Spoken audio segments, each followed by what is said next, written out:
It's time to get some sports views on the sports news. Time to take you into the pit.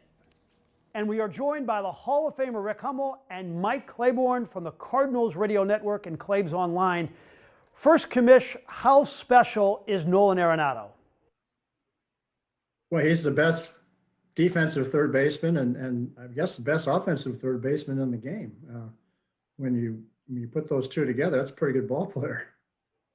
Mike, you've been watching him for a decade now. How special is he?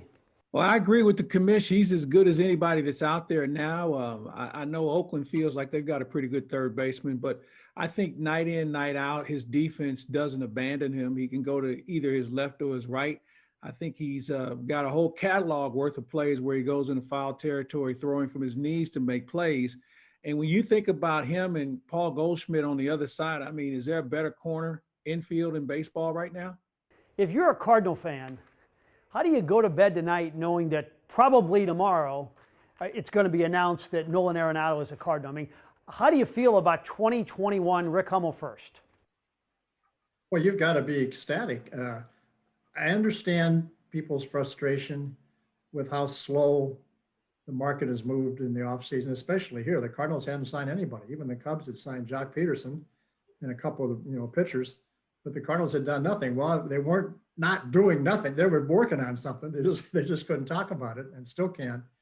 But if you had a poll of 100 people to pick the Central Division favorite for next year, 85 or 90 got to say the Cardinals right now.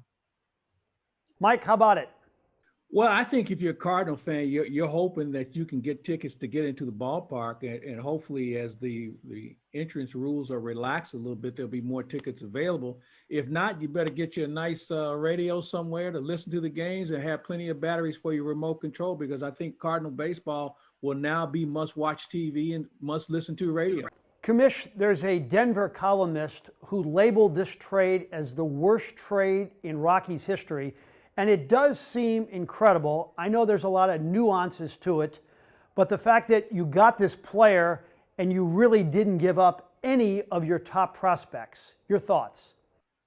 Well, this is one of the cause and effects of the last year or so, the pandemic, where a lot of teams lost more money. Everybody lost money, but the Rockies figure they've lost quite enough money and they're trying to dig out from under. They weren't contending with Arenado.